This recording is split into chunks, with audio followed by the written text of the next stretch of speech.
Hello everyone, my name is Vijil Varghese. I am from Nanyang Technological University. I am presenting this work on behalf of Mohammad Hassan. He is from Hong Kong University of Science and Technology. And this work was carried out by Mohammad Hassan and Amine in Hong Kong University of Science and Technology. So topic of today's talk is threshold detection of carcinogenic odor of formaldehyde with wireless electronic nose. So I'll start with a brief outline. I'll talk about formaldehyde and its various sources in our natural environment. Then I'll talk about the traditional method for determining formaldehyde, and then I'll give a brief introduction about electronic noise and why we need electronic noise with respect to a conventional method. And then I'll briefly talk about a bio-inspired rank order coding scheme to identify formaldehyde from among a mixture of gases. Then I'll talk about how the measurement system was set up in the lab and how the data was acquired. And finally, I'll finish off by presenting some results and illustrating how the concentration of formaldehyde in a mixture of gases could be determined. So formaldehyde is a colorless, strong-smelling liquid, strong-smelling chemical. In 1987, it was determined to be a carcinogen by United States Environmental Protection Agency, and in 2006, it was deemed to be a carcinogen by International Agency for Research on Cancer, which is a part of World Health Organization. The short-term exposure limit for formaldehyde is determined to be 2 parts per million. Short-term exposure has of say 15 to 30 minutes. So exposure to formaldehyde beyond that could lead to some detrimental health effects like eye, skin, respiratory tract irritation or skin respiratory sensitization, and for long-term exposure it might even lead to cancer. Some of the natural sources of formaldehyde in our environment, construction materials like resins, plywoods and adhesives contain formaldehyde. Its chemical formula is CHO2, so you can know that it can also result from combustion of carbon compounds like wood or maybe automobile exhaust. It's also present in a natural environment in terms of the metabolic process of living organisms can lead to some amount of formaldehyde. Formaldehyde exposure is mainly through two sources. One is through inhalation and the second one is through skin. Through inhalation, as I just mentioned, it can be through it can result from the combustion of say hydrocarbons or maybe from smoking. And in terms of aqueous solutions, it is commercially available as a 30 to 50% solution called formalin, which can give rise to formaldehyde fumes, which can also be inhaled. And exposure through skin, some of the resins and adhesives contain formaldehyde, and when they come in contact with either facial skin or through hands, and when you use it for eating or drinking, then that can also lead to formaldehyde exposure. The traditional approach to formaldehyde monitoring is collection of formaldehyde sample in a targeted area, and then they take the sample to laboratory for analysis, and after a day or two or at most a week, the samples are analyzed and then the results are given out. And so it's a time consuming process. So that is why we need electronic nose. So this slide illustrates the similarity of electronic nose with a human nose. So as you can see, the human nose has a set of olfactory cells. They do not measure a particular chemical, but they measure sets of chemicals or families of chemicals. And electronic nose is something similar to that. Electronics, in this case, here a gas sensor array is shown. A gas sensor array contains a combination of gas sensors. Each can determine a different family of gases, not individual gases. And we do some pattern-based recognition to determine what is the gas present in this in the measured scene. And further, in the nose there is some pre-processing that is going on, and that is done on chip in an electronic nose. And later there are it goes to brain for high level recognition, and that is done through classification algorithms in a computer. So applications of electronic nose, one of the application is disease diagnostics. It can be used for food quality monitoring and for monitoring the beverages. It can also be used for exposure detection and real-time environmental monitoring. And potential advantages of electronic nose with respect to conventional method. Conventional method is time consuming, expensive, and it's not feasible for long-term field testing. On the other hand, electronic noise, we can use it for rapid identification. It's very cost efficient, and you can also use it for real-time monitoring. This is the proposed wireless electronic nose system. As you can see, at the heart of it is a sensor array. The sensor array contains, in our case, a set of 6 different gas sensors from Figaro. And you have an analog interface with a microcontroller, with a ARM microcontroller, and the microcontroller contains a 10-bit ADC, so the analog data is converted into a digital and processed by the microcontroller.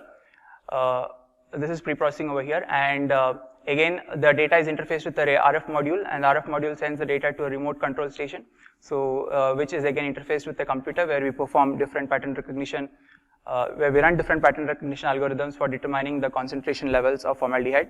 So this particular project has two main stages. So the first stage, you determine the presence of formaldehyde in a mixture of gases. In the second stage, you determine its concentration level. So this is through different statistical pattern recognition algorithms. So this is a just outline of the bio-inspired rank order coding. You have different data from the gas sensors. So this data corresponds to the sensitivity of the gas sensors for a particular gas, and this is converted into a bio-inspired spike-based coding.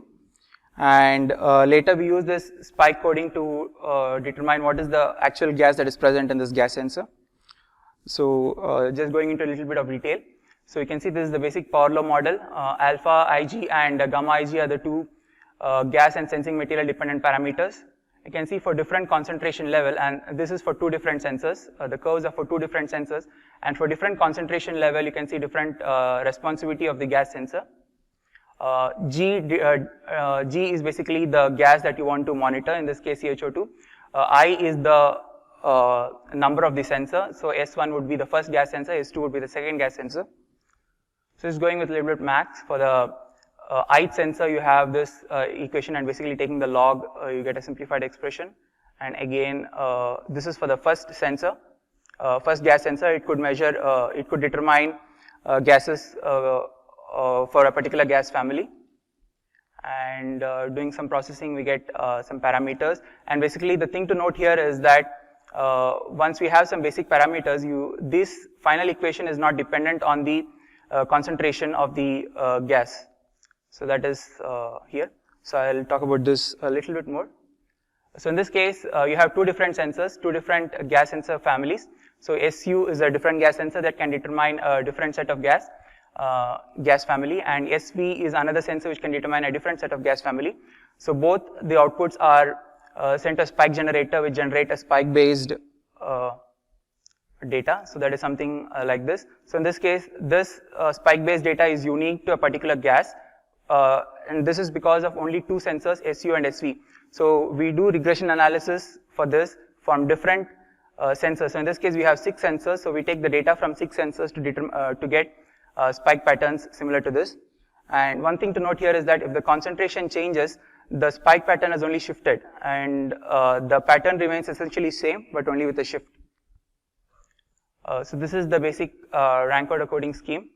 An unknown gas is identified by the gas sensor. It is converted to a spike-based pattern by comparing with some pre-processed, pre-stored gas sensor values, parameter values, and finally we compare this with a spike pattern library which we obtain during the testing phase. And if there is a match, then we identify the gas. If there is no match, we go and we again collect the sample and we repeat the process. So I have an interesting thing to note here. Maybe I'll talk about this in the results section. Okay, so this is the experimental setup. So here we have a set of mass flow controllers, and apart from formaldehyde, we use nitrogen dioxide and sulfur dioxide in a gas chamber. The gases are combined, and the mass flow controller determines the amount of gas from a particular gas cylinder.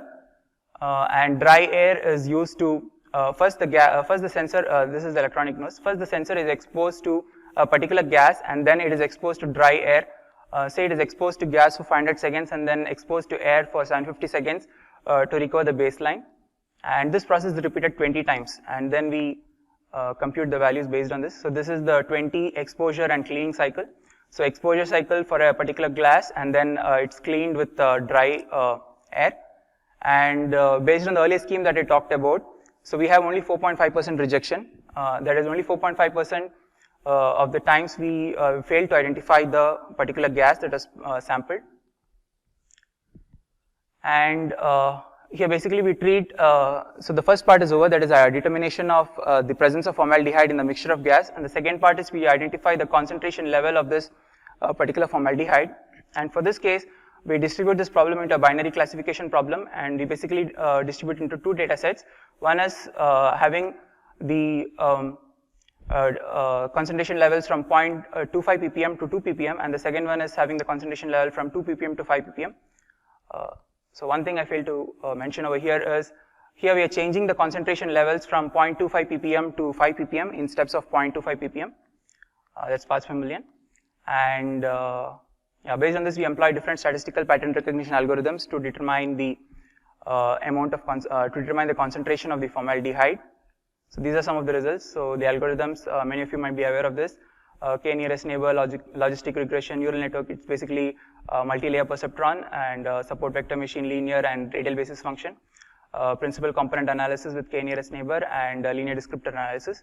So these are the results that you have. And this is basically, when you use K nearest neighbor, you can see that 100% of the times the concentration level was accurately determined, and this is compared with other techniques. And so to conclude, we have presented an electronic noise that can determine the presence of formaldehyde in a collection of gases, and it can also determine the concentration level of the formaldehyde in that particular collection. So in this case, 2 ppm was known to be a regulatory standard. So we can also set it to other levels, say 3 ppm, just a small change in our algorithm. And future work is to identify the presence of formaldehyde in, again, with a collection of more gases, and again a finer resolution of formaldehyde. And this is with respect to what we have done now is with respect to 0.25 ppm. Maybe we'll go for a finer resolution. So this concludes the talk. In case of any comments, I think I can take. In case of questions, you need to contact the author. Thank you.